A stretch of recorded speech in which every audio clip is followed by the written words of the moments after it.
Bonjour et bienvenue. Aujourd'hui, on va décortiquer ensemble le tout dernier baromètre France Num. L'idée, c'est d'en faire une véritable carte stratégique, claire et concrète pour les TPE et PME françaises. Allez, c'est parti. Ok, on attaque tout de suite avec un chiffre qui en dit long, 79%. C'est la part des entreprises qui voient des bénéfices bien réels grâce à leurs outils numériques. Et ça, c'est un signal qui ne trompe pas. Le marché a clairement passé un cap. Alors, commençons par prendre un peu le pouls de la situation. Ce qu'il faut vraiment comprendre, c'est que la digitalisation, ce n'est plus une option ou une expérimentation. Non, c'est devenu la base pour faire du business aujourd'hui. C'est simple, être présent en ligne, ça influe directement sur la confiance et sur l'efficacité de tous les jours. Ce qui est super intéressant avec ces chiffres, c'est qu'ils nous montrent que la période post-Covid a permis de consolider les choses. Ce petit plus 3 points de confiance, eh bien ça change pas mal de choses. Ça veut dire que les investissements numériques, parfois faits un peu dans l'urgence à l'époque, commencent enfin à payer de manière très concrète. Bon, maintenant qu'on a le tableau général, la question c'est qui sont les vrais moteurs de tout ça? Qui sont les plus dynamiques? Où est-ce que ça bouge le plus? Là, ce qu'on voit, c'est deux phénomènes vraiment marquants.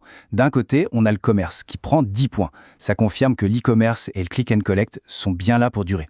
Et de l'autre, regardez la construction. L'adoption a plus que doublé. C'est un peu le géant endormi qui se réveille d'un coup. Et là, la concurrence en ligne devient très intense.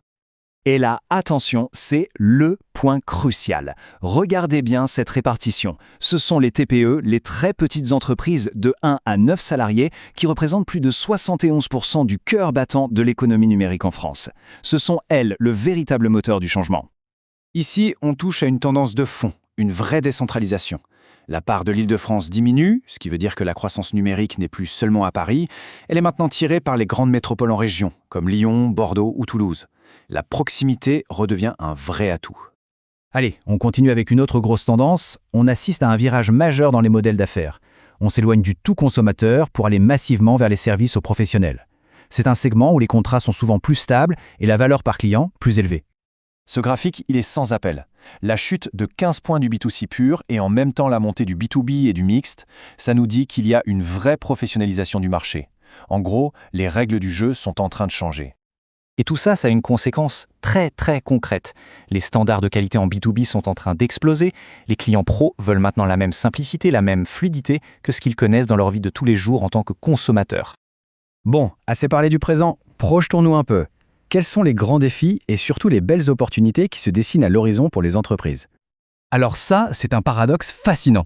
Même si une grande majorité d'entreprises, 81%, sont équipées avec des choses de base, comme des sauvegardes, eh bien presque la moitié des dirigeants ont toujours peur de se faire pirater.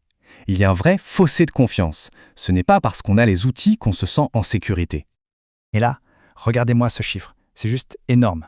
On parle beaucoup d'intelligence artificielle, mais dans les faits, seulement 13% des entreprises l'utilisent. Ça veut dire qu'il y a 87% du marché qui n'a pas encore sauté le pas. Le potentiel est gigantesque.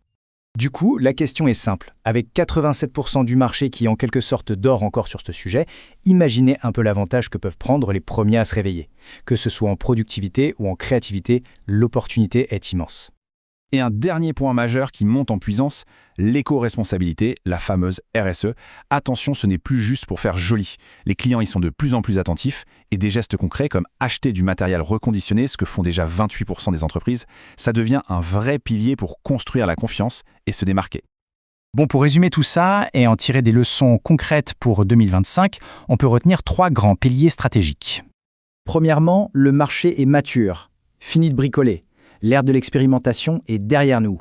La confiance est là, la rentabilité est prouvée. Le terrain est prêt pour des solutions numériques beaucoup plus professionnelles, beaucoup plus affûtées. Deuxièmement, la cible, c'est les TPE. On l'a vu, c'est le cœur du réacteur. Pour leur parler, il faut des solutions qui soient agiles, simples à prendre en main et surtout qui ne coûtent pas un bras. Il faut s'adapter à leurs contraintes. Et enfin, le dernier point, qui est peut-être le plus important, en 2025, la confiance, elle se joue sur 2 tableaux en même temps. Une cybersécurité qui se sent, qui rassure, et un engagement pour l'environnement qui se voit. Ce sont les 2 faces d'une même pièce. On termine donc avec cette question pour réfléchir un peu. Si tout le monde est en ligne, comment on fait pour sortir du lot ? La réponse, finalement, n'est peut-être plus seulement dans la technologie, mais dans l'humain.